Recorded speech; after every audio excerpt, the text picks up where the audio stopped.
I'm gonna call the regular meeting to order at 7:02 p.m. and Bob Ness will lead us in the pledge.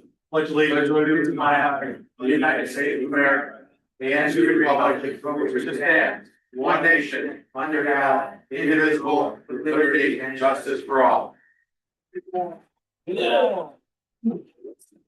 Motion of the Board of Mayor and Burgess approve the monthly reports of May. Each member received copies for review. Second. Questions? Discussion? All those in favor? Aye. Opposed? I'm gonna not make an opening comment, and we will go straight to public comment. If anyone in the room or on Zoom that would like to make a public comment, so come forward, state your name and address. Good evening, it's Mark Solomoni, 28 Round Hill Circle. So I did have a couple questions, and the last time I was here, you said that nobody comes and makes public comments about things, so maybe I'm going to make up for it a bit. First thing I have a question about is we are here at the May meeting, the Burgess meeting, and minutes for the meeting still haven't been published online. So how do we, how how does the public keep up with what's going on? Let me say this. As far as I can remember, this was the first time they haven't been online. Aye. But what Nancy can answer. Yeah, so I do the minutes. It's been an extremely busy month with the budget and everything, and it's not an excuse, but everything has to take priority, and so they're just not up yet. They will be up. But I do believe that this is the first meeting in, I'm gonna say 10 years. Yeah. When we haven't approved the minutes from the previous meeting. Right. So it's an anomaly. And I wouldn't have known that, except I just noticed that, So I So we do. I don't know. Repost them after all the meetings too, I can say that, Pardon me? I repost the minutes after the meeting, so I do agree with the point that it's a rare occurrence that they are there, usually. Yeah, I mean, I haven't, gone on the site as much as I probably should have, as most people should have, and checked the minutes, but been trying to be more aware of them lately and trying to keep up and going back in time and looking things. And so, but it was a little disappointing that we kept looking and they weren't there. So, all right, so you covered that, so we're good. So I'm gonna go back to the March 10th meeting. And this is all about the $25 million capital project plan. And I think I let you know at the last meeting that I was not in favor of this $25 million bonding, spending money, so much money. And I do realize how some of this is retiring old debt and replace for new debt. And so I kind of get that, but there's a lot of spending in here that I don't quite agree with. And also I had a question here about here it said about a minimum of $10 million in new revenue. Does that mean, I guess this is talking about the Amazon building and redoing the bonds, so no, is that 10 million per year or? no, in the year 2033, Mhm. two things happen. Okay, Number one, the incentives go away for the Amazon project, so it'll be taxed in full. okay, Okay, and that's $6 million plus or minus in new revenue. The 4 million is that the final payment was due at that time for old pension bonds, so we no longer have to make the payment. So we have 6 million more in revenue and 3 or 4 million less in debt. I kind of get that, yeah. All right, so I mean, some of the spending is to me a lot things that I'm probably going to get some flack about this, but I mean the public safety dispatch radio center and radio $7,500,000, and I know there's been dead spots in this town, and there's like since the 1990s we've been talking about these dead spots. That's not the purpose of it. The purpose of it is our emergency teams, police, fire, ambulance, are unable to communicate with each other in an emergency in the street department. So the main purpose of the program is not to eliminate dead spots. That's a collateral benefit. The purpose is all public safety related, so that in an emergency, for example, the police chief is here, our assistant fire chief, the street department is here. They have different radios, different frequencies. They can't communicate with each other, and it's not safe. We've avoided tragedies in the past, but we made a decision to put public safety first. So now, in any accident, all of our departments can communicate with each other. But let me have our emergency people in the back. Colin, do you want to expand on that? Yeah, I'd be glad to connect with you afterwards. And I can share with you the study that we presented before the board about 2 years ago. It wasn't an issue of it was this and we were purchasing this. It's that our current system is going legacy, which means it's going obsolete. We're gonna have to replace it anyway. So the cost decision was based on this was the same affordable. This was the lowest cost option to replace all of the town's radio infrastructure, which was going to have to be replaced anyway. So for example, the fire department system, they would have needed to revamp their communication center and upgrade their radios, which standalone could be $2 million, $3 million alone. And so we didn't see the need to triplicate or duplicate those costs. So just doing it once for the entire town will eventually see cost savings in the long term. So I'd be glad to share that with you, send it over in an email that breaks down some of those costs and study that we had done with why this was the most economic reason, in addition to the public safety issues that we outlined from the mayor has already outlined. But so combo with the public safety need, which obviously trumps everything, but then we factored in the cost reasons why we wanted to go this direction was the most cost effective. Right, well, I mean, it seemed like a lot of money, but when you break it down by each department, we have to spend really $2 million for new communication. It's the minimum. I mean, that's doing conventional forklift to upgrade of our current systems would have meant we would have to upgrade the DPSs, fires, and ours. So you're looking at triplicating all of those costs, buying individual radios rather than both purchasing everything together under one contract and realizing some discounts and cost savings. And also, right now we have 3 communication centers in town, so we'll be bringing 2 of the 3 to one room. So we'll be hopefully realizing some long-term savings with that as well too. So like I said, I'd be glad to share with you some of that we published in that study that we worked on. And I think it's also buying the state system. So the long-term service and maintenance costs will be eventually reduced because it's the state system that monitoring it. They're going to be we'll be responsible for our part of the infrastructure. It's redundant to the state system, which we don't have to do. So there's initial buy-in, but then those costs, like I said, the initial will then plateau long term. So we won't be maintaining all these different systems and stuff. It will be more economic. So. Okay, thank you. All right, $7 million seemed like a lot to me, but not really realizing how much these systems cost. So if that's the explanation, then that's what it is. I mean, there was probably some other things in here.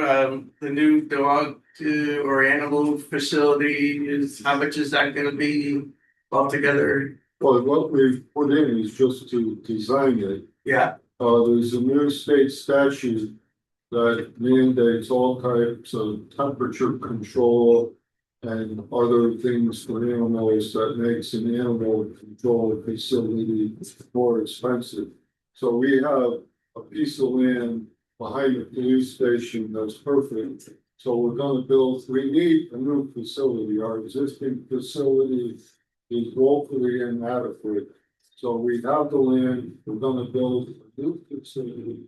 What we put in the bond is the money to design it in accordance with state statutes and to get utilities and things aligned, get a site plan approved, so that when we have all that ready, we would be seeking funding through grants to supplement at least the cost of building a new facility. And how much is that facility gonna cost? We don't know yet, it hasn't been designed yet. Did I see something that was millions dollars, 5 million or something? It could be that high, but it's not designed yet. Alright, The plan is also to make it a regional facility, so we'll be sharing costs with other towns. Would make it much more efficient as far as funding. Right now, Prospect is gonna join our facility, and we're talking with other communities.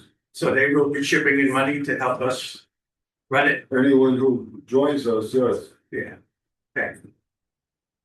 Alright. Alright, okay, I get that, and that's, one of the things that we don't see in the meetings. Yeah, by the way, you mentioned minutes from one meeting. Many of these things we've been talking about for years, so you'd have to really go back a long time to see the whole story. Right, But I will say that the consensus of everyone is that, I say everyone here, is that we absolutely need a new animal control facility.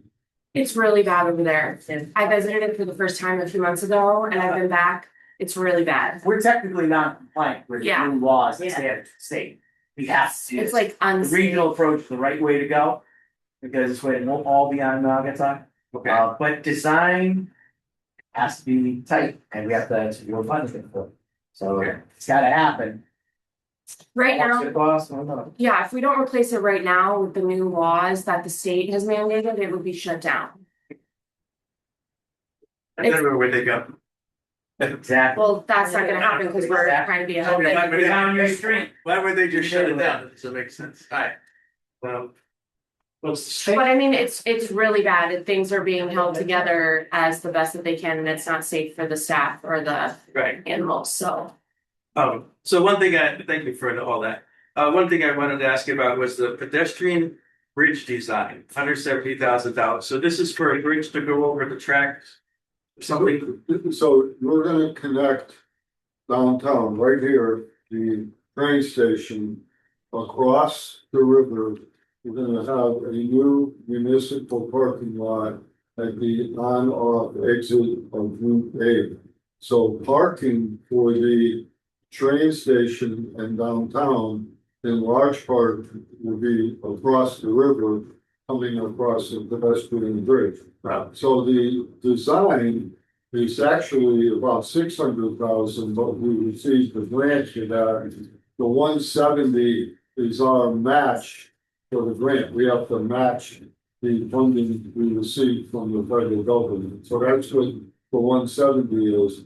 But the pedestrian bridge is a critical step because it's going to connect the east side of Naugatuck to the west side, give us better parking for the entire downtown area, and have a really convenient spot, even for people from other towns who want to come to Naugatuck and use the trains to park and come, and then, use our restaurants, et cetera, and make downtown Naugatuck more vibrant. So the pedestrian bridge is, in my opinion, a critical element to our next step. I know I read about it, but I can't envision it. Where's the parking lot gonna be? Directly across the river, in the area where the bus parking lot is. Yeah, where the Napa is. The school. Yeah. Napa and the school bus parking. Oh, yeah, okay. Get there. Oh, okay, now, okay. Where they snag the ducks out of the river. Yeah. That place. You set the whole up. Alright. Alright, well, that covered a lot of my questions and, it to me, it's a lot of money and I do realize, Amazon is gonna increase our revenue some and it just seems like a lot, and I know I talked at the last meeting and we talked about the real rate, and we all know how that goes hand in hand with the property values and all that, but I don't know, we just gotta somehow get spending down because we're being so heavily taxed, it's not, I don't know, I don't wanna say it's not fair, but it's like a big burden on a lot of people. And, I hate to compare it to have to compare it to Shelton, where they have 10,000 more people than us. So that's a good point. And their budget is 3 million less. This is what you have to understand in Shelton. In Shelton, by the way, the mayor's a good friend of mine. I was with him on Friday. And I asked him this question. In Shelton, 1 mil equals $8 million. In Naugatuck, 1 mil equals $2 million. That's a massive difference. So 19 mils or 20 mils, say in Shelton, is 20 times 8 million. So it's as you said, you were right when you started off. It's based on property values. Their grand list went up, I think he said 1.9 billion in their grand list in this past time. Now, they have a great location and their property values, especially Bridgeport Ave, that area. And that I wish we had those values, but the same building in Naugatuck is not worth this one. Right. But, on the other hand, that low mill rate does attract a lot of businesses. I mean, they have the Bridgeport Avenue, which if you've been down there, like they just keep building stuff. And we have New Haven Road out here and really not much going on there. Walmart's the big thing, and then used car lots, and there's not really. So our mill rate has gone down progressively since 2017. So, and again, that's in large part because of values. Right. So I would say, in my opinion, Naugatuck is improving. So 10 years ago, we had the third highest mill rate. Now we have the 45th highest mill rate, and we keep getting better every year. So our objective is to improve the town and get better in every year, in every area. Work on decreasing the mill rate, attracting more business, and we're doing well. But you can't fix things overnight. So in 10 years, we've made a lot of progress, and our best projects for new revenue are in the pipeline that we're working on now. And some of the funds in the bond are designed in part to get to those projects. Is some of what you're talking about in the future, what you've talked in the past to Port of Naugatuck, is that part of what's? Yeah, industrial part 3, we call it, but yes, that's part of it. Right. And it probably, I would say, if you're looking at the next 100 years, that's the biggest part of it, because that'll be, who knows exactly how many, but I'll say 6 to 12 new businesses with new jobs, new manufacturing facilities, freight rail, potential data center, a lot of revenue generators, cold storage we're looking at. So all of these are big projects that we're focused on getting to. All right. Okay. All right, thank you. Thank you. Is there any other public comment?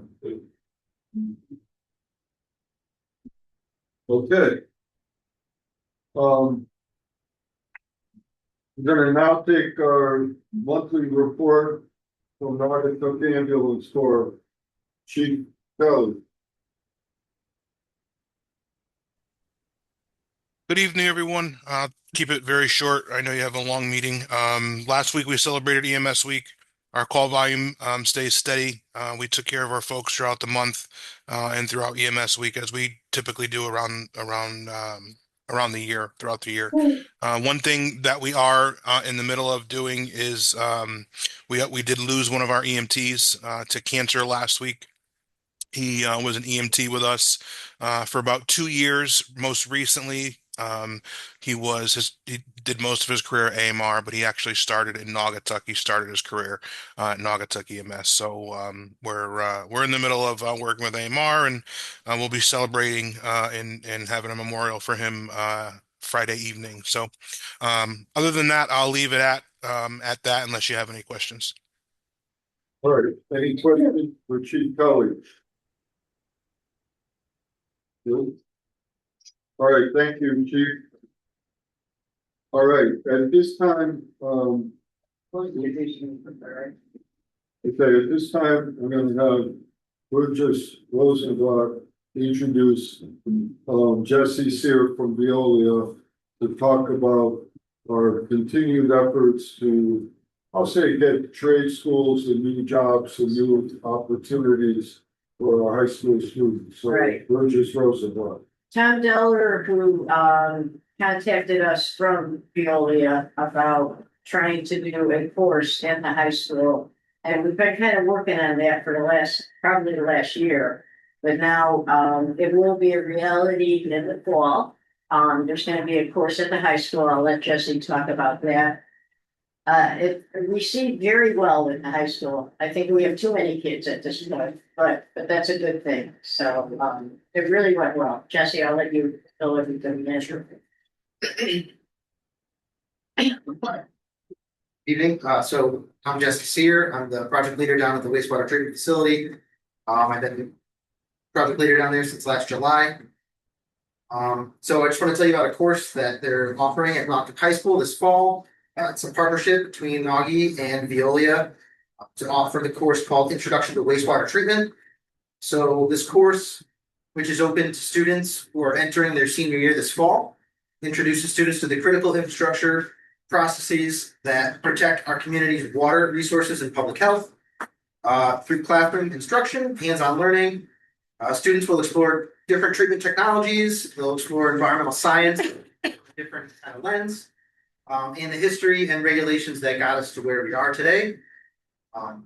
The course itself, like Julie said, we already had 34 students interested and signed up. We have Matthew Burke and Kate Ferrucci will be leading the course. Upon completion of the course, 2 students will be selected for a paid internship during the second semester.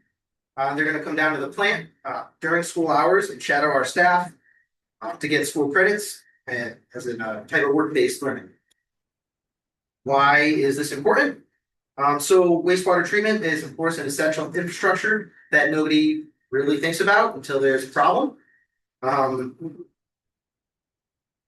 By demystifying the field, we're opening students' eyes to meaningful career opportunities in a sector that has been facing significant skills shortage, not just here, but nationwide. Everybody talks about the trades, need more people in them. This is a different type of trade that people don't really think about. So what does the future hold for a student who completes this course? So graduates will be ready to, they'll be able to work immediately in a plant like ours, whether ours or plants all over the country. So there's wastewater operations and working in the field. You can get certifications. There's in Connecticut there are 4 licenses, so you can work your way up through that by continued education, doing some courses. It's not the word I'm looking for, but that's what I mean. So you can become a wastewater operator, but there's other courses and there's other different avenues you can take. So you can go into continuing education and get, say, an environmental science degree or an environmental engineering degree. And in our field, in our plant, there's always lots of upward mobility. People tend to stay at the facility or with our company. There's lots of leadership opportunities.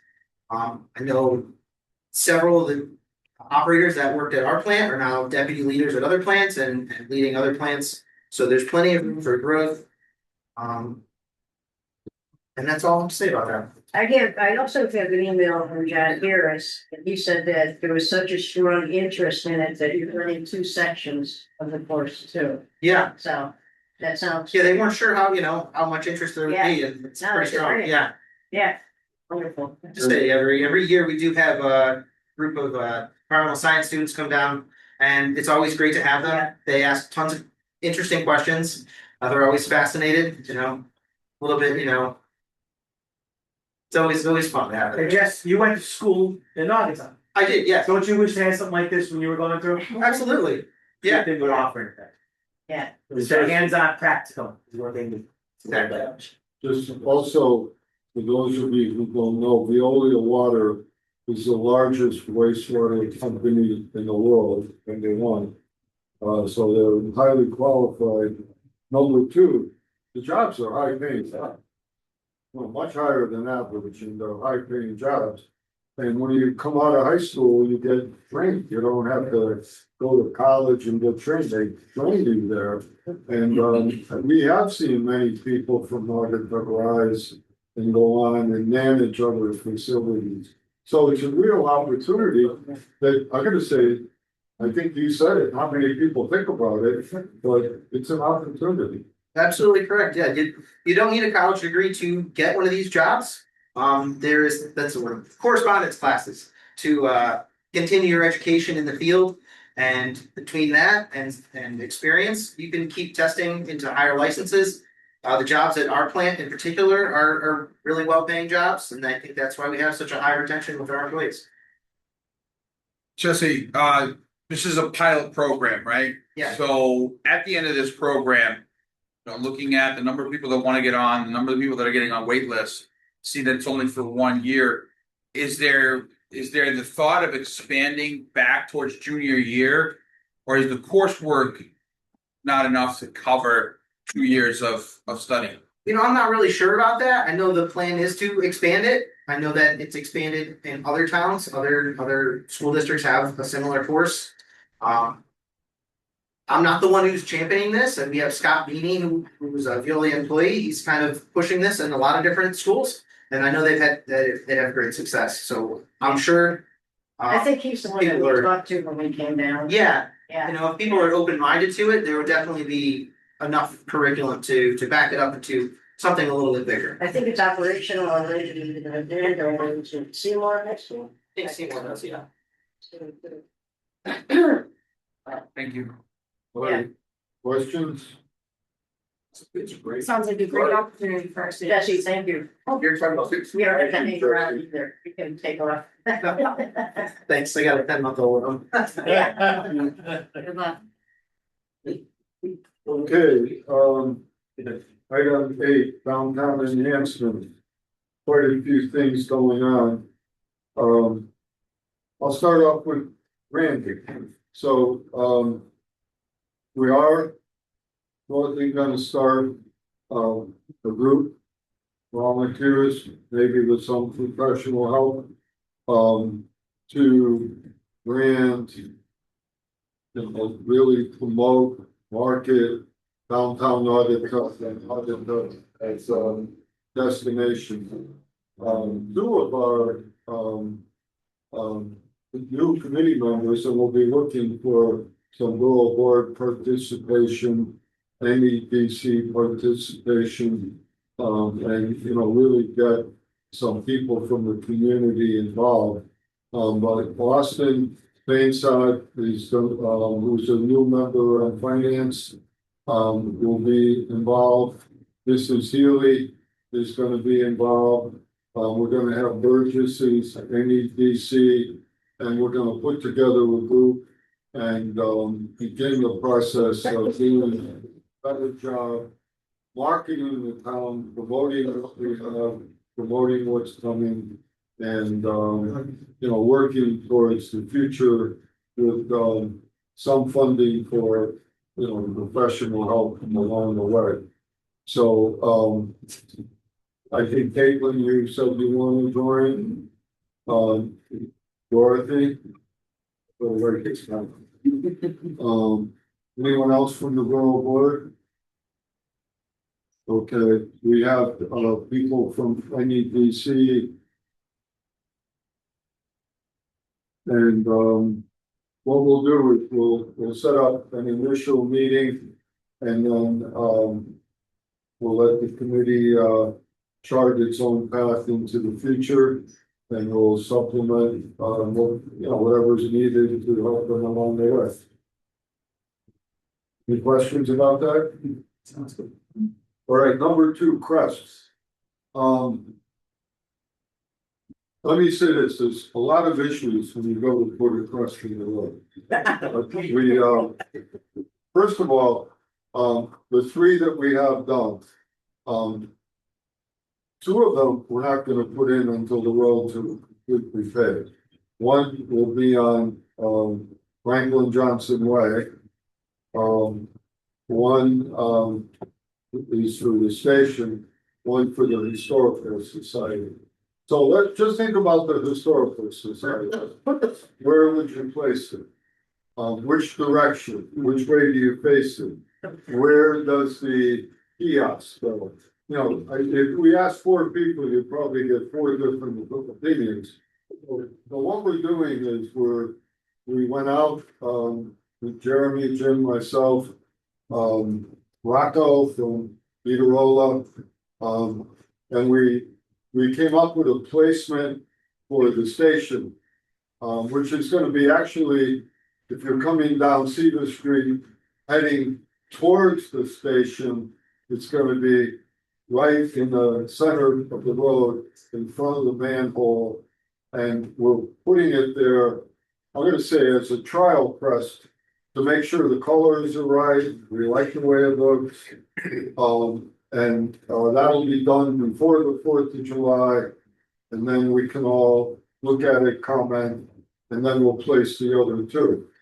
And the thing I want to bring up is that, you know, I think we should consider, if we like the way these come out, two additional ones. One near the new train station and one on Church Street. So, I think the plan now is to install the first crest, see how it looks, see if we like it. We'll then do the second and third one when the roads are paved. And then if we want to get one or two more in key spots, we'll get them designed and proceed. But there's a lot of nuance to it, and each one requires quite a bit of thought. So I wanted just to bring that out here, because it's not as easy to just go out and put desks in the road. Yeah, I talked to Rocco on Sunday. What did he say? Well, he talked about the crest over here. And he says, you know, the asphalt has to be just right. I guess you're gonna repave a section over here where that crest is gonna be, because you just can't arbitrarily put the crest on old asphalt. Right. And then we talked about the colors we're painting. Because he had talked about the burgundy. And I says, we probably want to be a little bit darker than the crosswalks. Correct. So, The color we selected is dark. yeah, But it might not be perfect, but we'll look at it. you won't know until you do it. Right. Yeah, so. You want to add anything, Jeremy? Oh, you know, I was going to talk to you about the color, because that was the question. Yeah. About getting a little darker than you, so hopefully he comes back and finds that factory color. We're probably trying to look at something like that back wall, maybe, you know? But you also gotta take into consideration the black of the tar, unless there's gonna be a white outline around it, it will enhance that maroon a little bit more. Gotta ask the chat GPT. Good. All right, so we're gonna proceed with that, keep it on the agenda, evaluate it, and keep going. Facades, I'm sure most of you have seen, excuse me, facades, we got more applications. Another new one coming in for La Casita. And if you notice at La Casita, the roof is higher than the building on the end. And they're gonna now do a mural there, professional mural. And it's gonna look really nice. So they're from New York City. They love Naugatuck, and they're looking for more projects in the downtown area. So Plus, we gotta put apartments upstairs, so more people to shop downtown.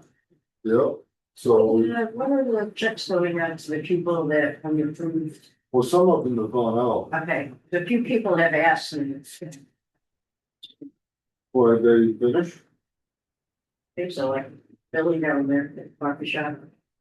Well, okay, so I don't know case by case. So Okay, Answer that. okay. So you're asking about the barbershop check? the checks for the facade for Well, Bill Burgess asked me. I was one person that asked me. So I think we only sent out one check that we've only been provided with one, that is for a rubber act for the staff. Well, if you finish, you should report that you finished, so they can go check and send out the check. Yeah, I think Heather, when she emailed her back, said they were waiting on. She mailed out everything on Wednesday to all the applicants and had received all the required documentation. Can't promise how quickly they will cut the checks. But what's all she said to me, so, sure. I'm trying to answer. Well, Heather says it's fun, I mean, it's up to church. Okay. All right, I mean, there's. yeah, I can't answer, I'm not sure. People have. Well, also, on our building at, where Future Scholars and Straight-O are, we're gonna have that designed and finish that off as well, it's a whole building. So, we'll probably, I don't know, probably do an AI rendering, the 3 or 4, pick one and go with it. All good? All right, mural, so our first mural is underway. I have to say, I think it looks really nice. Great. Our second mural with, the Arts Commission, the high school, with some professional help, is gonna be on the side of the building at 30 Church Street, in the little alleyway there. That project will be starting soon. Just like everything downtown, we're taking it gradually and trying to just improve incrementally all the time. And the next item is a big decision that requires some artistic talent. We're gonna have a lot of opinions, but Jeremy has an opinion. But the planters, no one likes the color of the planters. When you paint them, they won't be that color. So what color do we paint them? Do we paint them all the same or different in different Does it areas? depend on the design that you're gonna pick for each section of the town? That's what I think, but not everyone agrees. So I thought we should at least talk about it. Jeremy, tell them what you think. Paint them all black. Oh. Yeah, See, we did AI on it. Looks beautiful. It matches all the benches. It matches the writing. Looks beautiful. Not just sit around listening to Rolling Stones, you know, and paint it black. Yeah. I will say I am in favor of painting them all the same color. So I think I at first when you said black, no, but you're saying the benches, that Yes. is. Yeah, they're black. Yes. Uplighting. I agree. A lot of black, the trash cans, and it kind of ties in with it. We did an AI of gray, black, and Burgundy. grateful that we did not do the burgundy because we thought it would blend in too much with the gray in the AI rendering. And black won't be the problem, but people like seeing them and moving like. Writing them down, saying. As they go, yeah. Good question. Not see them. I am in favor of the all one color though. I am in favor of the all one color. And that would be my personal I opinion. mean, what we've also learned is they do take a lot of, I don't wanna say abuse, but they Yeah. get rubbed up against by cars, they get hit, they get dirty. Some locations quickly, so they're gonna need repainted, so if they were done, you know. More ornamentally, Yeah. difficult to keep it up, rather than if they're one color, you can send a guy, you can hit it with a color paint. You know, in those particular areas, and there's a lot of trying to keep them looking new and. And it might be easier with black for that as well. Still less of that at first Less and dark, easier to yeah. paint. Yeah. The one thing y'all do with the black is obviously, as the like, sunlight hits it, it's gonna bleach it out over time, maintained. We can also do it. If you ever had a black car, you know they're a pain in the neck to keep looking good, because you have to keep cleaning them, it's gonna be a project, but I think it's the right colors, Yeah, we wouldn't necessarily do gloss black either, so it would be a lot. Yeah, that's not a bug, that's almost a flat, almost not. The one out Jeremy paint a few of them black and see if they're. Yeah, and bring them to the meeting. Yeah.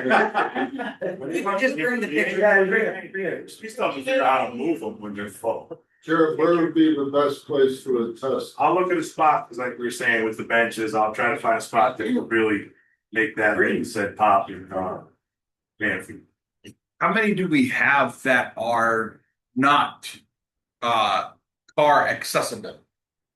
Like how many are 3 to 4 feet behind the curb? just the rings. Because say, That's also kind of the point of it. people drive crazy. Yeah, that's So you're using that little protection there too. So okay, all So right, you look, they hit some of the loaded goat over the weekend and right. the chairs were okay behind it. So yes, they took the hit, they got demolished, but we'll be invoicing that.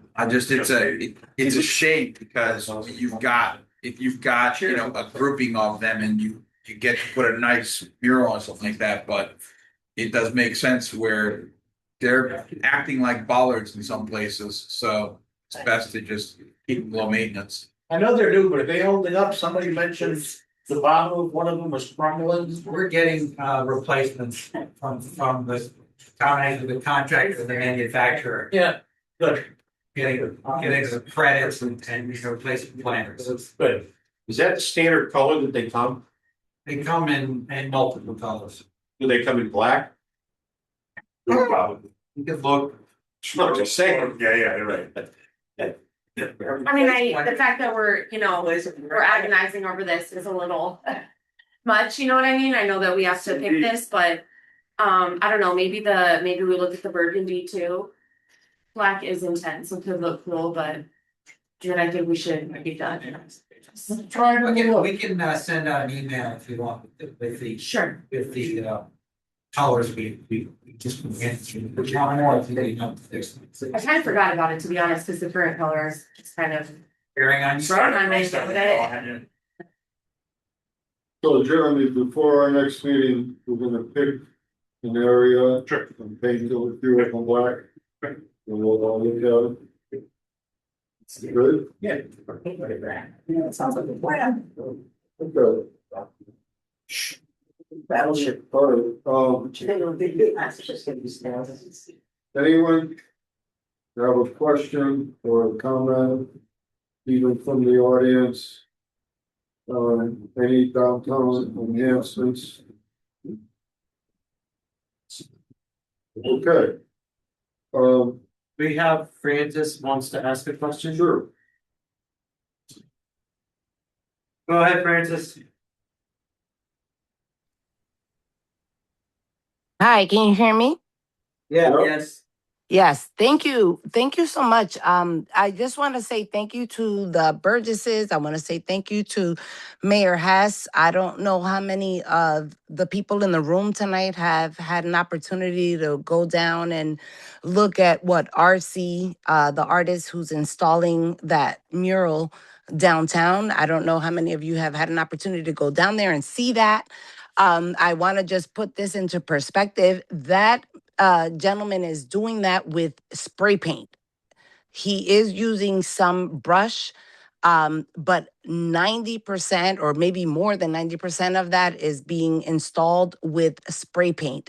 And this past Saturday, it was very windy, very, very windy and cold. And he was out there installing part of that. And I do encourage everyone in this room and on this platform to please go out and see.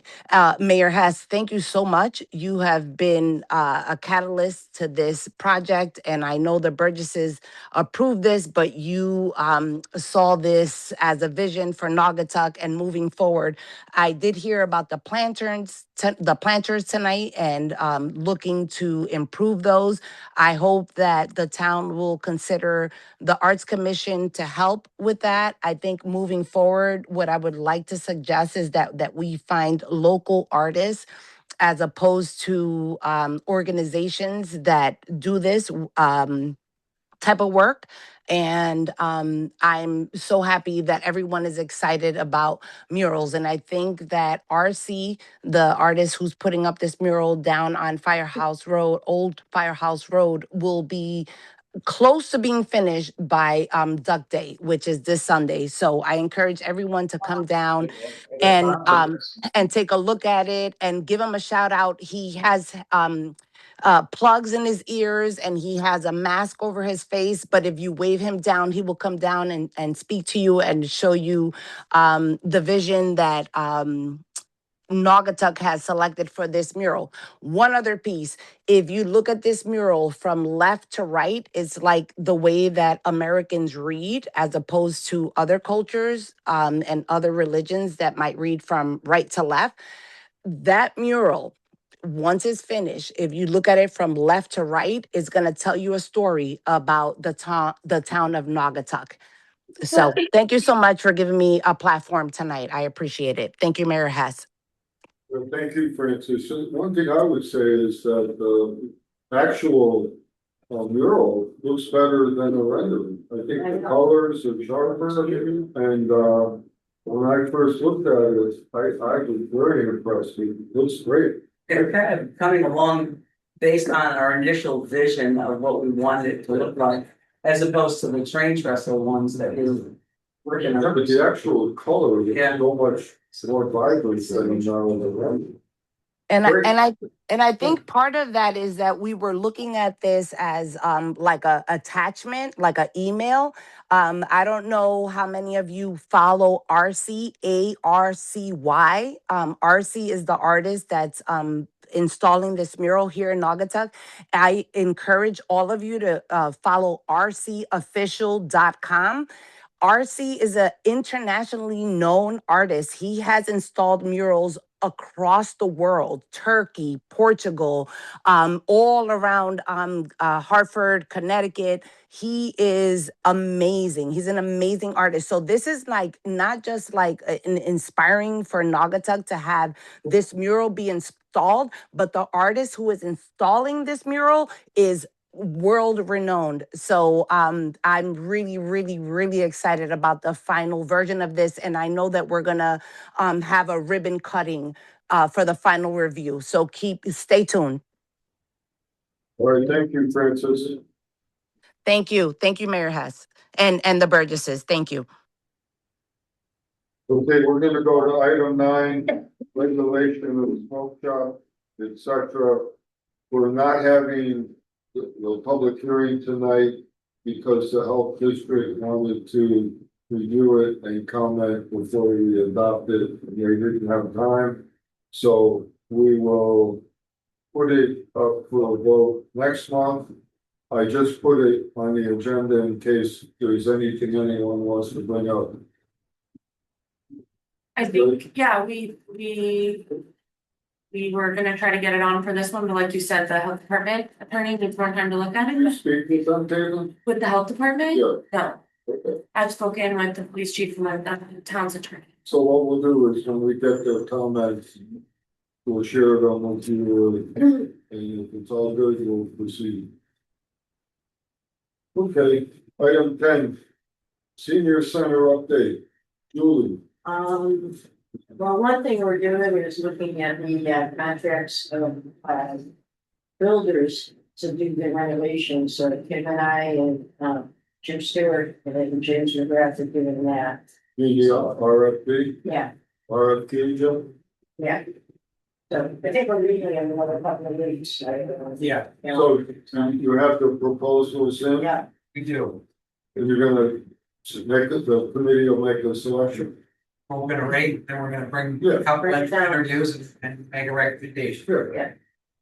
Narrow it down. As far as anything else that's going on there, I'm hearing there's a lot of activities that are going on and seems to be going okay as far as I know.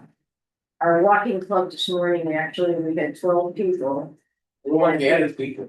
That we had a lot of people this Nice. morning, and we went by and started the mural and stopped at Logo and crossed the meeting. So it's a nice group of people. Are you the leader? I'm a leader. So I get tired driving that far. It's a nice group. All right, thank you. All right, artificial intelligence policy, Jim. Julie, Jose and I actually met. We sat down, I brought a couple of different options. We were able to hone down on one that we liked. Jose had some great ideas as well as Julie with some details and some definitions, which I put together and resent out. We were meeting again this Friday at 11 o'clock to review those additions, and I'm thinking of some small tweaks that we may have here and there, and we are really close to having something to put in front of the door. But when you have something, why don't you send a copy to everyone? And if it's ready, I'll put it on the next agenda. Sounds good. It's close to done, I think. I only had a few questions myself. It's So nice and concise. I think Friday was really nail it down. Good. So next month we might be ready to vote, right? It's not 100 pages that I. 500. Oh, good. All right, item 12. I appoint Jesse Bedler as a regular member of the zoning board of appeals, filling the expired term of Charlie Marino, term to expire 8/1/2030. And I appoint the following members to the Nordic Elderly Commission, term to expire 6/1/27. Says as to read, but I'll read them. Mary Ann Como, Megan Penny, Matthew Yanarella, Carol Steinfeld, Julian Jaron, Anthony Sola. So they're appointed. I'll reappoint the following members to the Nordic Elderly Commission, terms to expire 6/1/2027. Jesselyn Fido, Stephen Zambrowski, Leslie Mangachi, Fire Chief Ken Hanks, Donna Marie Johnson, Tina Royal, Gretchen Carlson. Item 15, I reappoint Pedro Pires as a regular member of the Police Commission, term to expire 6/1/2031. I reappoint Kenneth Hanks to be Director of Emergency Management, term to expire 6/1/29. I reappoint Kyle Kelly as the Assistant Director of Emergency Management, term to expire 6/1/29. Motion on the Board of Mayor and Burgess approve the appointment of Austin Fansad, 4 Rosewood Court, as an alternate member of the Board of Finance, filling the unexpired term of Tibu Salka, term to expire June 1st, 2027. Second motion. All right, any discussion? All those in favor? Aye. Opposed?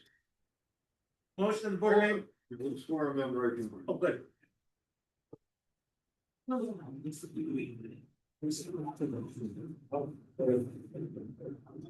Yeah, you're getting sworn in, buddy. Come on up. Raise your right hand. I, Austin Fansad. Do solemnly swear. That I will fulfill the duties. Of the office of finance board member. In accordance with the charter of the borough. The laws of the state of Connecticut. And the laws of the United States of America. So help me God. Congratulations. Congratulations. He's also on the branding committee. All right, Motion on the Board of Mayor and Burgess approve the appointment of Joe Pesci, Facilities Manager, 497 Rubber Avenue, as an ex officio member of the Borough of Naugatuck Standing Building Committee. Second motion. discussion, all those in favor? Aye. Opposed? Motion on the Board of Mayor and Burgess approve the reappointment of Dale L. Sweet, 351 Union City Road, as a regular member of the Golf Course Commission, term to expire June 1st, 2029. Second motion. Discussion, all those in favor? Aye. Opposed? Motion of the Board of Mayor and Burgess approve the reappointment of Robert Stabile, 12 Casper Court, as a regular member of the Golf Commission, term to expire June 1st, 2029. Second motion. Discussion, all those in favor? Aye. Opposed? Motion of the Board of Mayor and Burgess authorize Mayor Hess to waive bid and execute all contracts and related documents with Safety First Playgrounds, 33 Wood Hollow Lane, Huntington, New York, to install the board in place surfacing at Hopbrook Park in the amount of $61,104, as recommended by Park Superintendent Sandra Lucas Rivera. All right, Jim. So Sandra's working hard, the contractors are working on the spray park, they're proposing that it would be ready by July to open. There is some additional work that needs to be done. Sandra's also proposing to install a new playground and have the rubberized surfacing underneath. She has contacted MRC, who is a Sourcewell vendor who's installed the playgrounds and the surfacing. They gave her a price which was substantially higher than a quote she got, which was a combination of W.F. Anderson and Safety First Playgrounds, which has done this numerous times.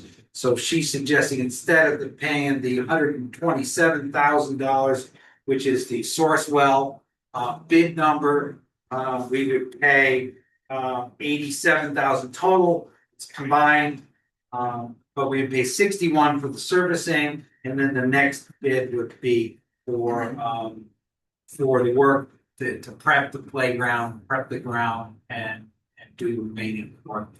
Is that why we're waiving the bid? That's why we're waiving the bid. So we're using as a reason is we could use the Sourcewell bid and at 50% more expensive. We wanted to save the money, so. So we're not actually waiving the bid, we're choosing a different bid, the lowest bid. They're choosing a quote that's lower than a bid. Got you. And also, you know, you asked about minutes and all that projects. This one goes back, I would say 6 years, right? This one, Before my time. this one took way too long to get to the end. It's not like the new thing where we're spending money. This is something we decided to do. Gigi was doing fundraising for Yeah, a long time. Gets asked about all the time. All right, any questions for Jim? Further questions?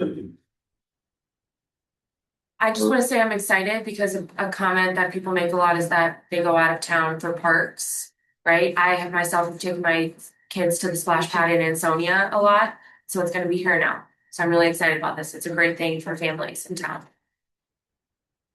All right, any further comments? Jim, the playground is to be adjacent to this? Yeah, just facing the park, the spray park is gonna be on the right, the playground will be on the left. There's new fencing going in and surfacing and sod, and that's the next item. Wasn't there a holdup on the underground pipes? Oh, no, I thought I heard there was a delay because of the water system. I guess they had to order some special piping available or something. From what I understand, they have that all done at this. Good. Any further discussion? All those in favor? Aye. Opposed? Motion that the Board of Members is authorized Mayor Hess to waive the bid and execute all contracts and related documents with W.F. Anderson for Old Mill Plain Road, Danbury, to the site work, install playgrounds or concrete walkways at Hopwood Park in an amount not to exceed $100,000, as recommended by Park Superintendent Sandra Lucas Rivera. Second. Now, this is the remainder of the prepping the ground for the surfacing. And this would be for installing the playground, pouring concrete walkways, additional, and as you may recall, W. Anderson is our contractor who was awarded the bid to install the actual playground or the actual spray park itself. So she's proposing to expand his work so we can get this done by July. And he's actually I believe one of our bid contractors, but not until July. So we wait till July, we could use him. We'd like to use him a month ago. I don't think people realize just how expensive playgrounds are. It's crazy, it's nuts. It's getting worse too. It's gonna add to the insurance. And she already has all the playground equipment in stock. some install it. All right, any questions? Any discussion? All those in favor? Aye. Opposed? Motion of the Board of Maine Burgess approve the request for qualification for fiscal year 27 B 114. French repair and replacement to the following vendors as per bid, as recommended by Park Superintendent Sanders Lucas Rivero, as if read. Contract shall commence upon vendor completing all borough requirements, and the purchase order is received by vendor. Second one, motion. Jim? Again, these are the bids that we put out every year, and thank you to the finance department and Jen Scully, who did most of the heavy lifting for this, rewriting the bids and putting them out. So this is an RFP, we get the qualifications, generally award to everybody, and then when we have a project, we'll get quotes from all of them. All the responding. The RFQ. It's not Yeah, it's an RFQ, RFQ, thank you. All right. Any questions?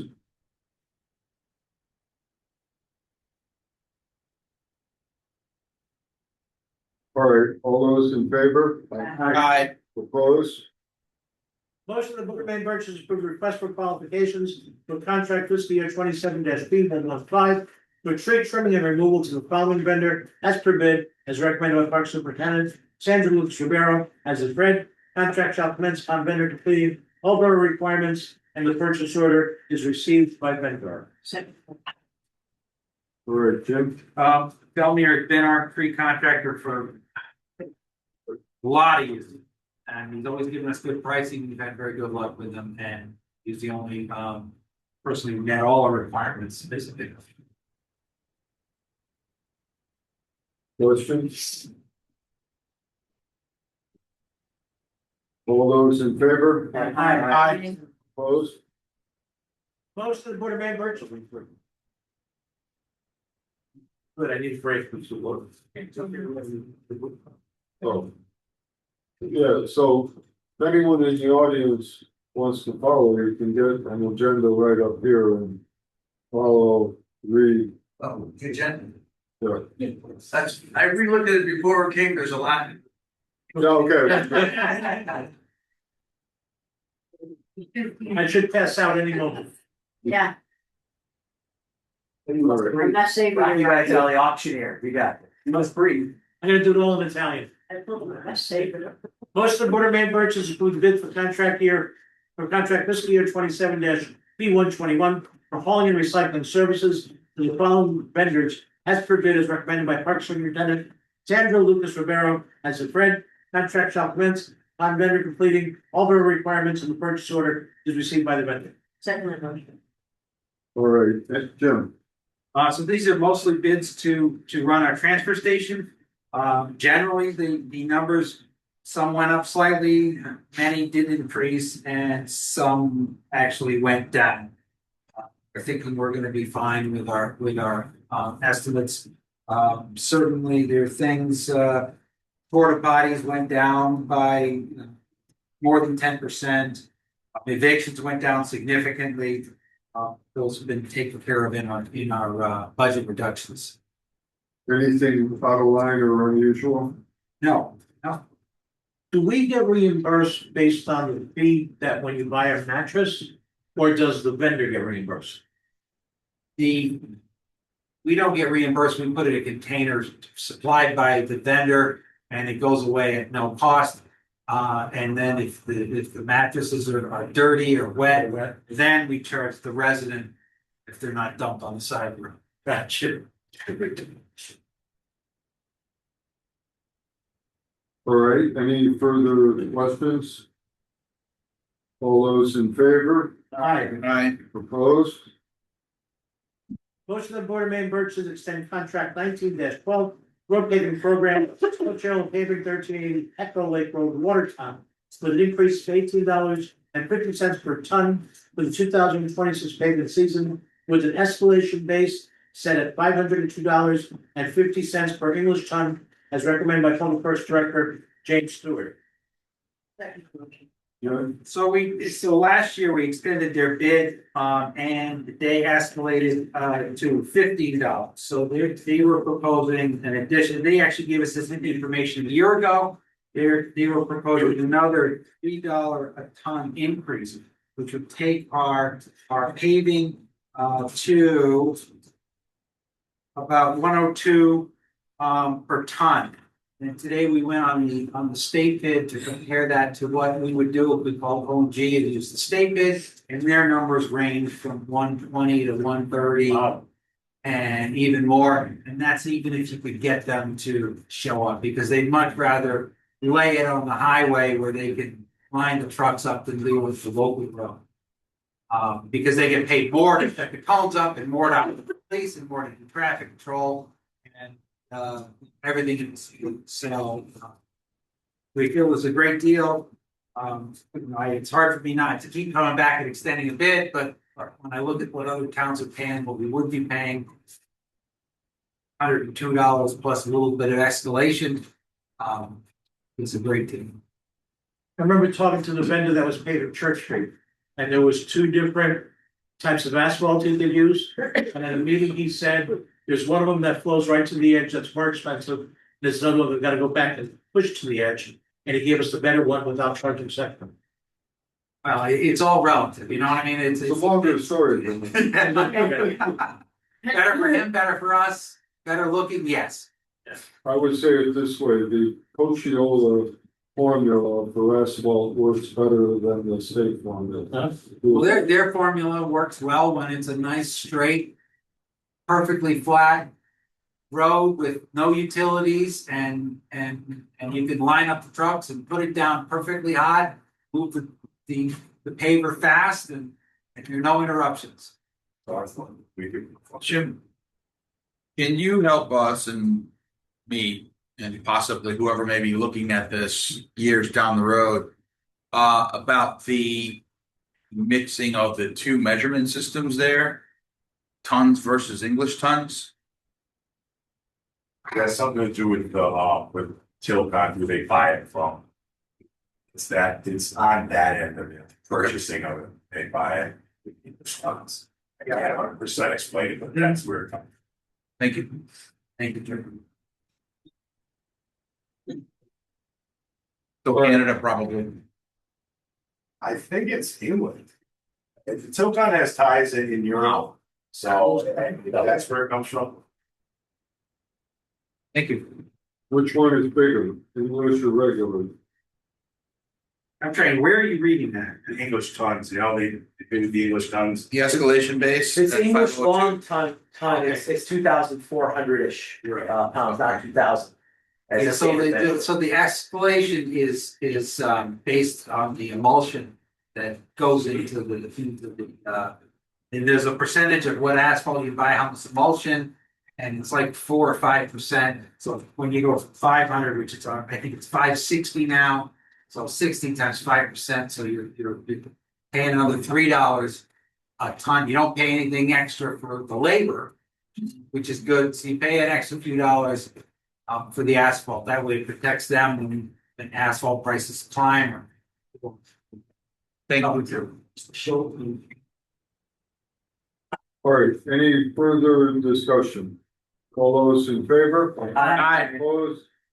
Motion carries. Motion of the Board of Maine Burgess approve the request for proposals for contract fiscal year 27-3116 for tires and services to the following vendors as per bid, as recommended by Public Works Director James Stewart, as it Fred. Contract shall commence on vendor completing all vendor requirements and the purchase orders received by the vendor.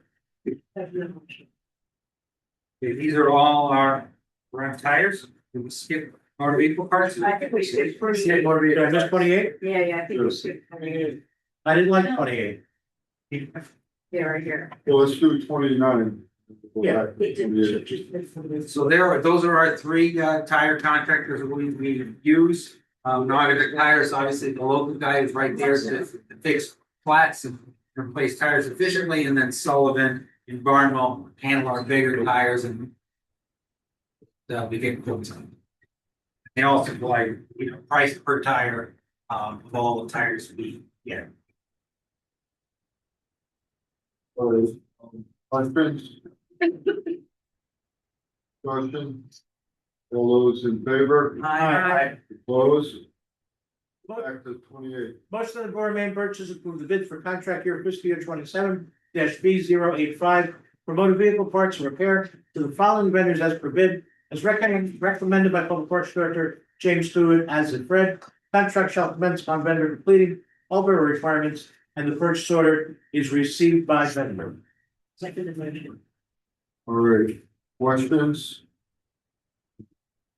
Discussion? All those in favor? Aye. Opposed? Motion of the Board of Main Purchase approve the request for proposals for contract fiscal year 27-B117 for general construction equipment, roof repairs, labor and material rates to the following vendors as per bid, as recommended by Public Works Director James Stewart as a Fred. Contract shall commence upon vendor completing all their requirements, and the purchase order is received by vendor. Second motion. Jim? Again, these are our contractors we've used in the past. If there's projects, we'll get quotes. We do provide hourly rates if there's an emergency or something that we can use. We got roofing people, we've got Rocco's provide us a number to do crosswalks. We've got the guy who provides grinding. As you can see, we got W.F. Anderson, the guy who's working on the spray part. We've been impressed with his work, so we asked him to bid. Glass Plus. And Priority Landscaping, we've done some work for us. All right, questions? Discussion? One thing, if there's someone who's been overlooked, they can come back and we could consider other people later in the year. Absolutely. All right, all those in favor? Aye. Opposed? Motion of the Board of Main Purchase approve the request for proposals for contract fiscal year 27-B118 for turf maintenance materials to the following vendors as per bid, as recommended by Public Works Director James Stewart as a Fred. Contract shall commence on vendor completing all of our requirements, and the purchase order received by vendor. Second motion. Questions? Jim, you want to tell anything? These are the companies, the golf course, Parks Department have used for years. Discussion? All those in favor? Aye. Opposed? Motion of the Board of Main Purchase approve the bids for contract fiscal year 27-B120 for eviction services to the following vendor as per bid, as recommended by Public Works Director James Stewart as a Fred. Contract shall commence on vendor completing all of our requirements, and the purchase order is received by vendor. So again, this is a new bidder, reduced from $800 to $675. So, The new company? new company. The old company didn't do? No, they did, it just, they were $800. Okay. Exactly. All right, questions? Discussion? All those in favor? Aye. Opposed? You can throw your middle initial in there, just to be different. Okay. Motion that the Board of Main Purchase approve the bid for fiscal year 26-B122 for electrical, plumbing, and HVAC services to the following vendors as per bid, as recommended by Public Works Director James Stewart as a Fred. Contract shall commence on vendor completing all of our requirements. The purchase order is received by vendor. Questions? Discussion? All those in favor? Aye. Opposed? Motion of the Board of Main Purchase approve the bid for fiscal year 27-B124 clothing and sports supplies to the following vendor as per bid, as recommended by Public Works Director James Stewart as a Fred. Contract shall commence upon vendor completing all of our requirements, and the purchase order is received by vendor. Second motion. Question, Jim? These are the companies that the rec department and the parks department use regularly. All right, questions? Yeah, is there a problem with the address under farmers? No. Is that Looks like it's a Connecticut, Texas? Connecticut, Texas thing. Texas. Supposed to be just Texas, right? Dual citizenship. Yeah. We're in both states here.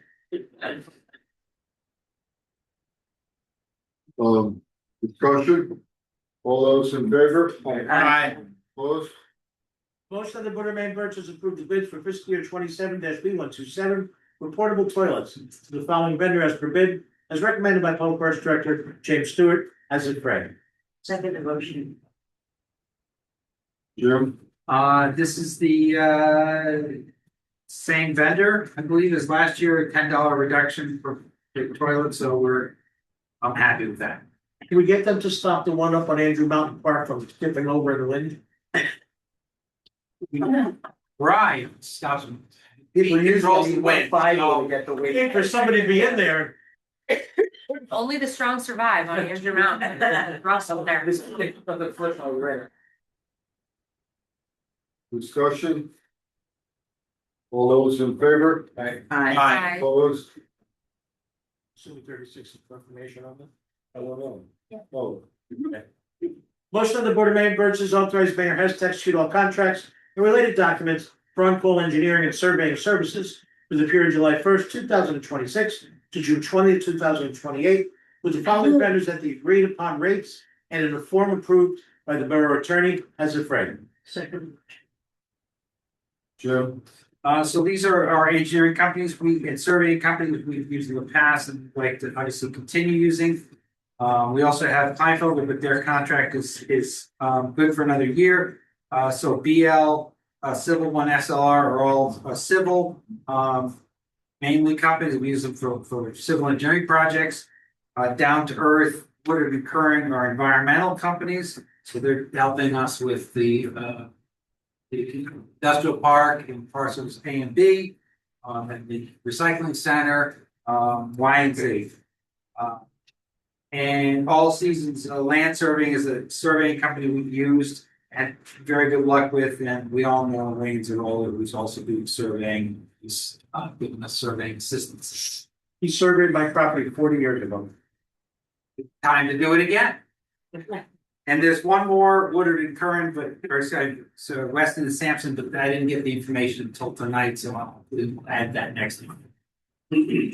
All right, so what you've done is you've expanded the on-call engineering to add surveyors and others.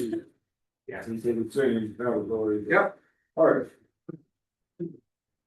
Okay. Discussion? All those in favor? Aye. Opposed?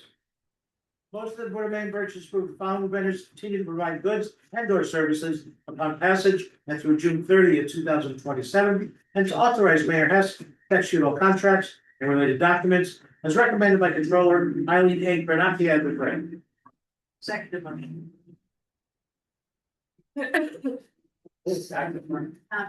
Jimmy, that's so tall.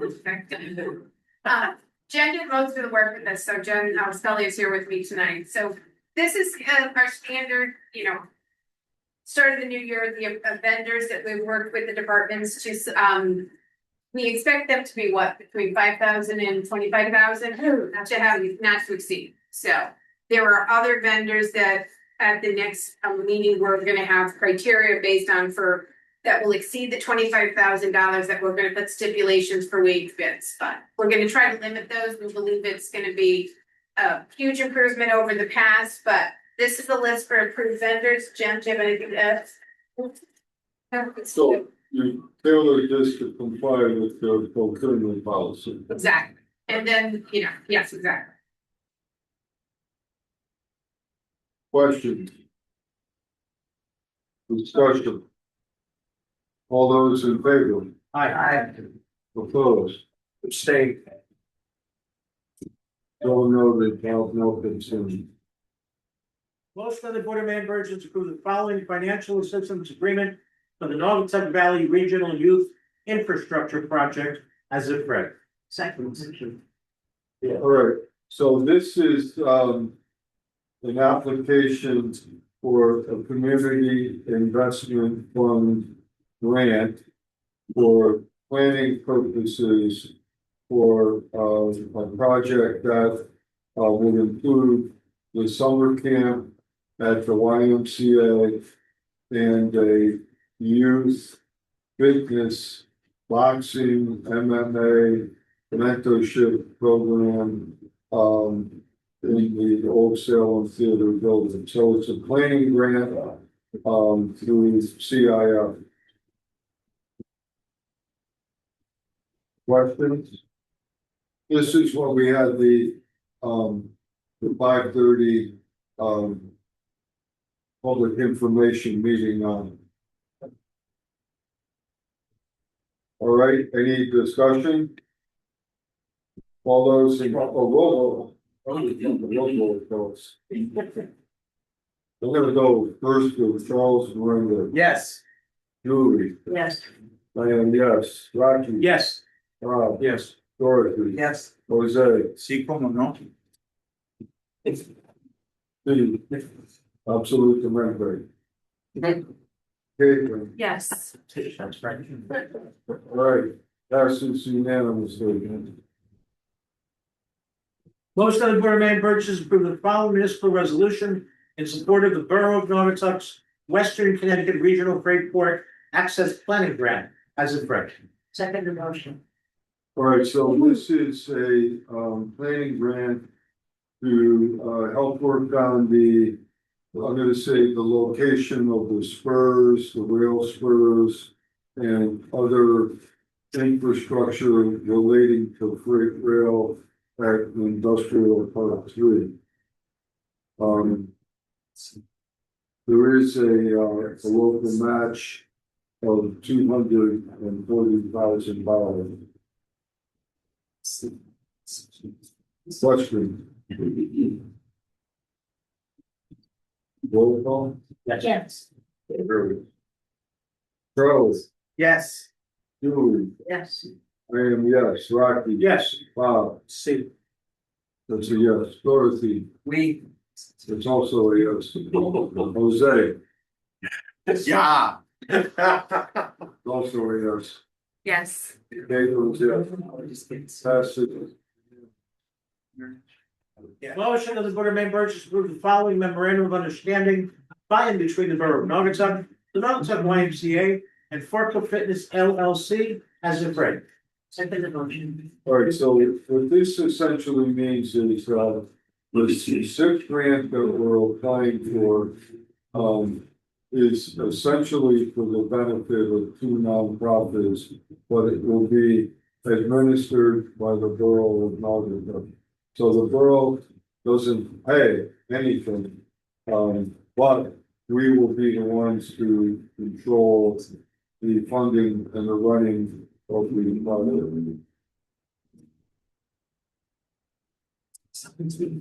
For like the fiscal sponsor, What? like the fiscal sponsor, essentially. Not sponsored, Not sponsored. we are, the borough is responsible to make sure the money is spent in accordance with the plan. And this is due at the end of the week, right? So Yes. Questions? The reading, probably? I have a question. Who is Force Fitness? So it's, the building, where the Salem Theater is owned by four local businessmen. One of them is Carlos Santos. He is, I don't know if he's the only member, but the prime member. And they are affiliated with Waterbury Power. So this is basically an Naugatuck Waterbury project for underprivileged youth to, I'm gonna say, give them some things to do to develop discipline, resilience, perseverance, get them interested in sports, in boxing and MMA. With Mike Kimball, who's a very charismatic young fighter, who's now teaching them in Waterbury, will be leading the classes in Naugatuck if the project goes forward. It's also designed to provide, in essence, some free childcare with parents to help them be able to. So we're trying to fit under the requirements for the community's buses. Waterbury, our demographics are better than theirs. We fit the criteria, they exceed the criteria. And Waterbury Cal is a great program. We work with them on other things like the River Brigade. So, we have a very good relationship with the city of Waterbury and with Cal, and Cal, the YMCA, and the new gym all want to work together to provide various opportunities for youth. Thank you. Any questions? Any discussion? Regular vote? Yeah. Regular. All right, all those in favor? Aye. Opposed? Motion carried. Motion on the Board of Mayor Burgess approve the following list of uncollected taxes to be transferred to the suspense list in the amount of $460,182.01 effective June 30th, 2026, as recommended by tax collector James Stockton as a friend. Second motion. All right, so what this is our auditor likes us to take off the books essentially uncollectible items. However, suspense list doesn't mean we can't collect it. If we can collect it, we will collect it. But in the interim, it's not counted on our books because they don't want us relying on funds that are likely not to be collected. But if there is a chance to collect it, we have the right to, and we will collect it. Does this include items caught in probate? No, It's in the state, no, those taxes. in no, probate. that's a state issue, that cannot pass. Questions? All those in favor? Aye. Opposed? Motion carried.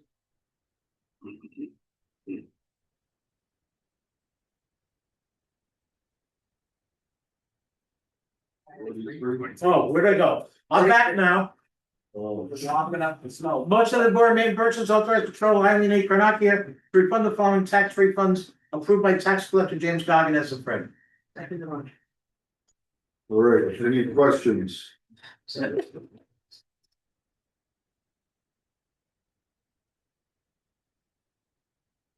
Any discussion? All those in favor? Aye. Opposed? Yeah, give the agenda. Oh, yeah. Oh, good, it's only 42 items. Forgot about that. Motion of the Board of Motion of the Board of Mayor Burgess, add to the agenda a motion to reappoint a member to the Norfolk Elderly Commission. Second. All those in favor? Aye. Opposed? Oh, else.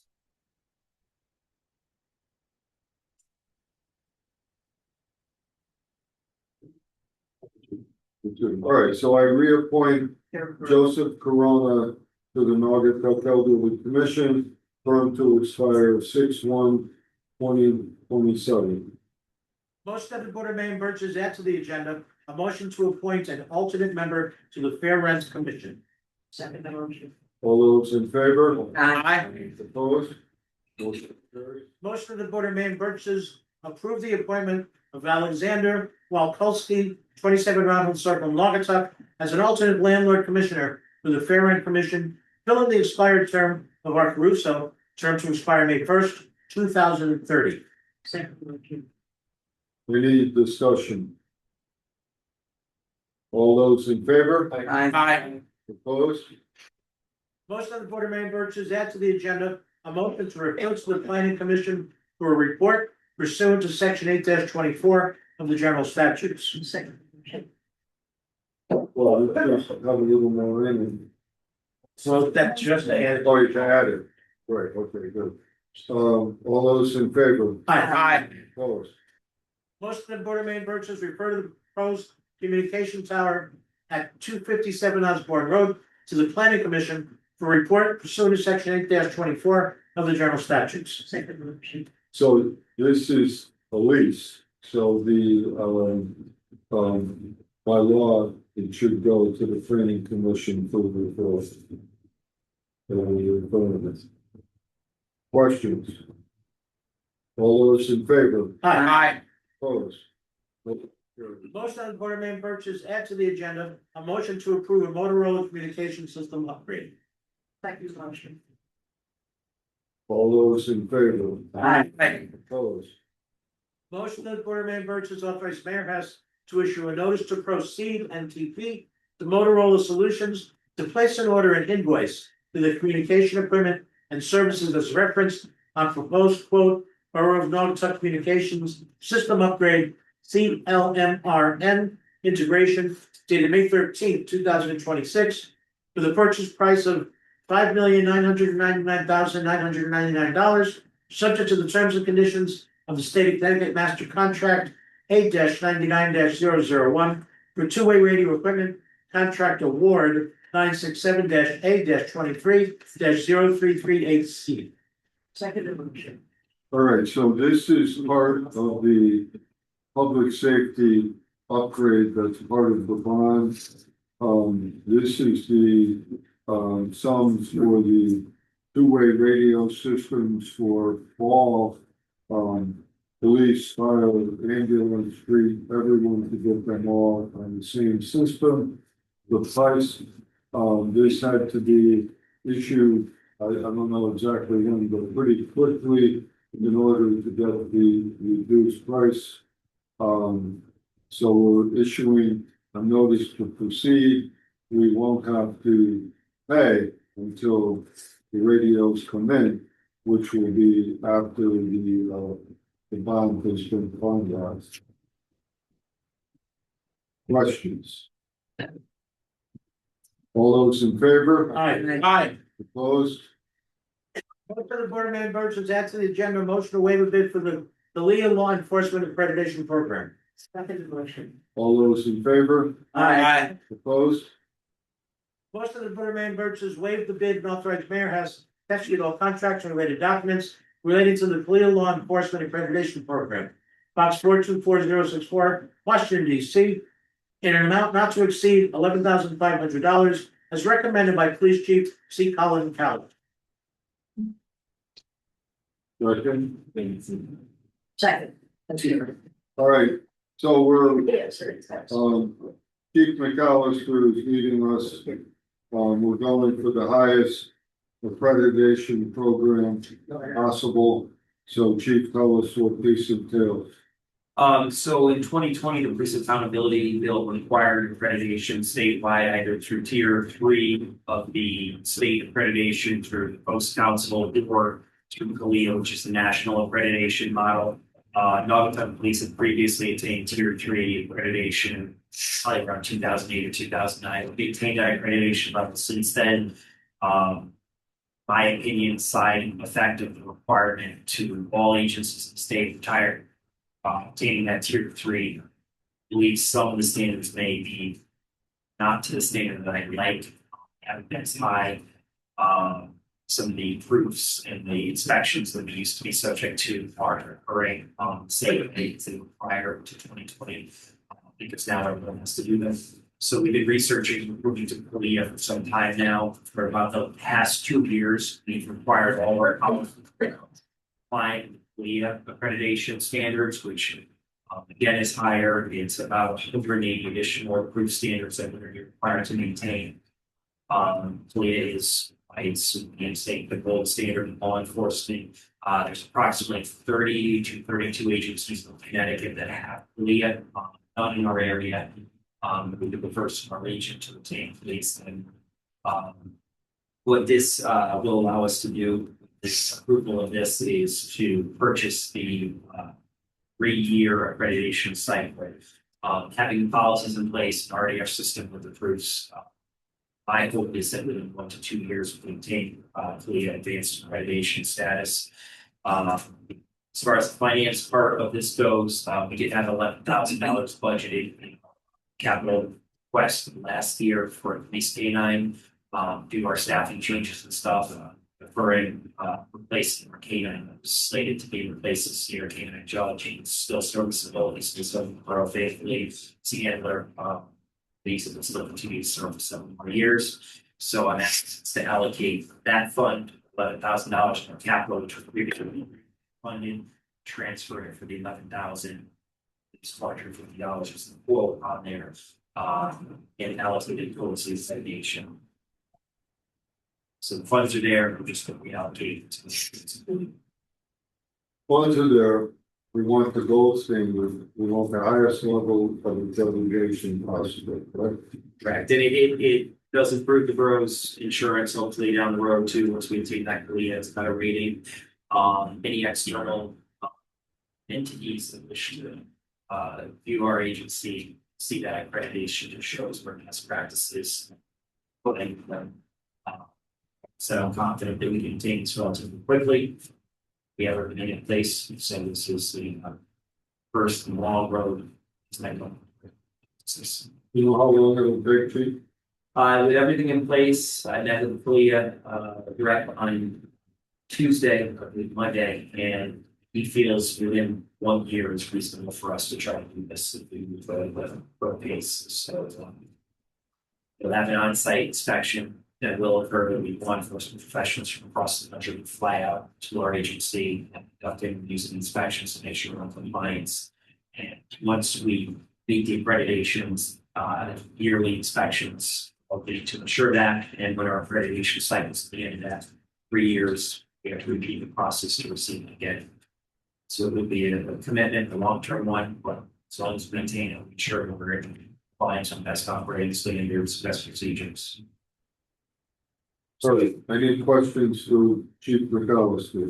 The accreditation, is it based on purely staffing or building or equipment? How is that?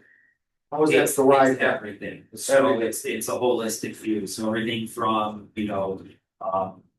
inspections of the evidence room that have to be completed in compliance with this. So for example, a member of the department not within that division has to randomly audit evidence to make sure that we're complying with our standards. We have to show that, for example, our fire extinguishers are being inspected in accordance with manufacturer's requirements and those are tagged appropriately. We have to show that our clear signage posted, photos of that, uploading it, check on that. So it's everything from this infrastructure, policies, and showing that we're actually complying with that. For example, completing reporting purposes for all of our departments, for state, federal, as well as local. So we actually don't just have a policy for it, you have to highlight that policy and impact proofs and show that we're actually doing it. Handcuffing, tasers, Yes. shooting, everything police. Training records, everything, and they come in and they pull those. We have to have them show them. Does the current improvement of the facility add to what's going to be happening here? It will help us. Yeah. The revamp we did of the evidence and property room definitely helped us with the way we process evidence internally. So that was something that happened about 1.5 to 2 years ago. Records management system, everything. So try to get out in front before we did. So we did a lot of the heavy lifting before the standard, but the biggest I'd say the heaviest lift was the actual policy changes. The policies are now developed with those statements written into them to make sure that we can cross-reference them, as opposed to some agencies that just start with zero, develop the policies after they go to this. Once we achieve this goal, do we have the advantage of getting higher end grants down the line for things for the department? It's definitely something that outside entities look at, the directly accredited agency. It does carry a lot of weight in law enforcement community, as well as anyone certain different groups across the nation, as well as state, to look at us to show them. We have a third department of succession. Thank you. Says it promotes community building, community outreach. And what you were saying too about an increase or a decrease in our liability insurance. And often the reimbursement of accreditation fees, potentially. And so, for example, community outreach, we have to show that we're actually doing, it can't just be a program in the department offices, should show efforts that we're making within. Do that, upload those and show them for inspection. So ultimately, go for a final, I would have to go for a board, through Kalia and grill for it. So, and again, not taking away from the post, it used to be a little bit more strict like that. But unfortunately, they're rushing to get everybody up to that standard. So I used to say to be up here, but I can even lower it a little bit to get everybody there. So that's the change with the post getting rid of, which used to carry a lot.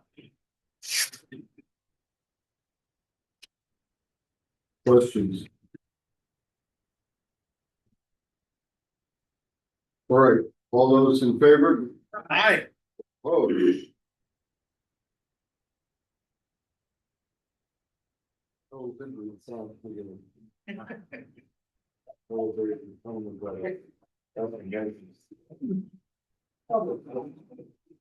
All right. Burgess comments. Public. Oh, yes. Public comments. Is there anyone in the room or on Zoom that would like to make a public comment? Jim? All right, last call for public comment. All right, Burgess comments.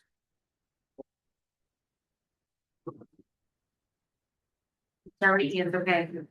David. So looking forward to voting on the vape ordinance next month, hopefully. Pretty cut and dry. I just want to say it was an honor to walk in the Memorial Day parade. I have been to the parade a few times before, but I just was so proud of how great downtown looked. Everyone walking, it was just a really nice moment. And then I really enjoyed the service. Shout out to my 3-year-old and 5-year-old that were quiet the entire time without any technology in the back. But it was just very reverent, and I was honored to be a part of it. And then lastly, you know, obviously we closed out of the budget, process, but it was a long process, many meetings. What am I going to do on Monday nights now? But it was really interesting, learning more about each department. And I had some really engaging conversations with people around town, just about the various factors in the budget. And so it was really great. I got to talk to a lot of people, about that. So that's what I have. Thank you. Oh, and sorry, one more thing. The farmer's market is going to start before our next meeting. So I just wanted to say that it's going to start on June 21st. I'm working with the senior center so that they have all the stuff for the senior cards. But you should see some stuff out. Bob made a beautiful sign that's going to go out on the green. So we hope to see everyone there. We'll have some promotions coming up. Any new additions? We have a new meat vendor from Ridgefield that's going to sell pasture raised pork, lamb, and chicken. We have Guntown Coffee, which is right here from Naugatuck. Roasted coffee, and I think they're making chocolates now. I see you probably tried it. And then we have a new baker from Naugatuck.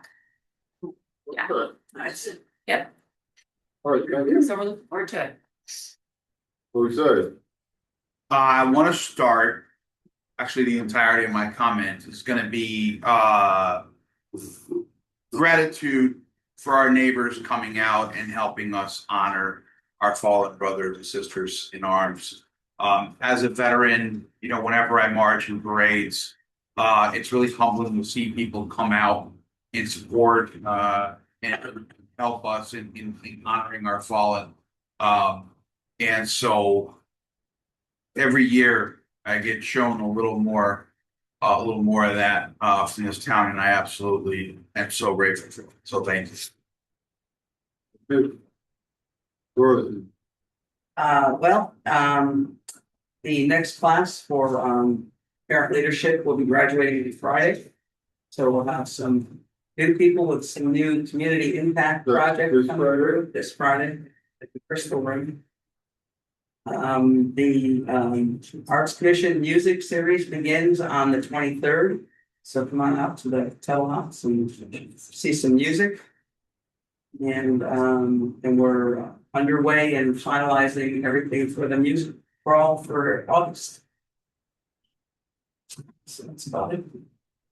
Good, Bob, a second. Rocky, Oh, I know the table was there. Today there was what I call a major incident in town, even though it was in 3 or 4 separate locations. About this. There were wires down Yeah. in a number of locations. New Haven Road was without lights, traffic lights for quite a while. And I wanted to, don't mind if I read some of this, I wanted to try to hit everything. I wanted to commend the fire department, the police department, the fire police, animal control, and the surrounding municipalities. Because the fire trucks are everywhere and they came in to cover our station. And it's just a wonderful thing, the mutual aid that we have here. But I especially want to talk about the bravery of the officers that got there first. And our animal control officer, Brittany. When the wire came down up from our animal control facility, it hit the fence. When it hit the fence, it energized the fence. The same fence that goes all the way around our animal control facility. It also ruptured pipes in the building, flooding the building. And believe me, the place was packed with dogs. It was really packed with dogs. The police officers and our Brittany, our animal control officer, without hesitation entered that building to save the animals. And I don't know, it was a very dangerous situation. They could have gotten electrocuted at any time, but they did what they swore to do. They went in there and they saved those animals, and they just did a tremendous job. And I wish I could say more than that for them. But I mean, I truly believe the officers that went in there really deserve some type of a commendation for what they did. Because it was above and beyond, and was probably one of the bravest things I've ever seen. The gate that Brittany went through, if you look at it, it almost welded itself shut from the electricity, just burn marks in the metal. So just the fact that they did that and got every animal out safely. And not only that, but there was animal control from surrounding towns that came in to get the dogs, take care of them for us. So now we just need to move on and do what's right with that facility. And this is a perfect example of this new radio system. Because you had multiple towns, multiple agencies, all converging in Naugatuck. They could not speak to each other on radios. Once this new state system is in place, they will be able to do that. And that's a really big deal when something like this happens. At some point, it may not be the animal control facility. It may be a residence, it may be a multifamily residence. And this will save lives with this new radio system, honestly. That's it. thank you. Julie? Couple of things, Veolia was something that I wanted to talk about, but we kind of covered that earlier, and I think that's gonna be a great program. Also, the trades hopefully will be in place for next year. I have to, wait to hear from and see what that's going at. But the 2 kids that received Howie scholarships are both enrolled in programs to be electricians, so. They already enrolled, one at Fort Manchester and one is following through with the building of trades, so that's going very fast. Thank you for those that attended our adult ed graduation. It's always nice. Yeah, it's incredible, so. I don't think I have anything more to do that. All right, thank you. Charlie? To reiterate what I said about Memorial Day already, it was important moving, we spent all the morning services. We actually, the memorial part of Memorial Day, we stopped in each of we did it with 25 or almost 30 different memorials here in town, where the rendering of the salute and taps was done at each one. We have volunteer Boy Scouts, we had veterans, we had community members going with us throughout the rain to make sure things were done properly. 6 of us hoisted up the brand new flag at the roundabout. And it needed all 6 of us to get that thing up there. It was heavy. It was, you can see it downtown, but it's good to have that up. It's good that establishes a presence when you're coming into Naugatuck from that south side. It establishes the fact that we, our country respects and loves everything about our country and respects those that have served, both those that have served and are still with us, and those who served to give their sacrifice. Another job well done by our Veterans Council. On a rainy day, everything could have fallen apart. We could have followed suit with other towns in Kansas. Not expecting us to do that. We did what was right, carried it through. I think Frank Johnson, we looking down and be proud of what we did here in Rocket on Monday. I also want to point out some more graduations this month. We meet again. The class of 2026, Norfolk High School, and all non-tech students that graduate from other schools, tech schools, Nottawa, Holy Cross, and so forth. Let's keep them in our thoughts as they move forward and move on to their futures. But congratulations, class of 2026. Question. The City Hill ceremony is what the.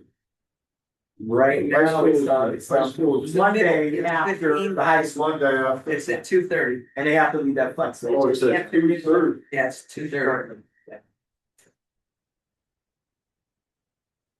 If it rains, it'll still be at 2:30, but inside. Jarvis, here's the light on. The light, On the flag. yes. Oh, It's yeah, Friday, that it looks was Friday night. Had some wiring issues with the contractor, but then we stood over their shoulder and watched it Friday afternoon. It was good. Friday night, yeah. So the 2:30 is change in protocol, right? Yes. Don't know why they did that for me. They did. Now I think all the parents are exceptionally pleased about it, but that's more of that issue.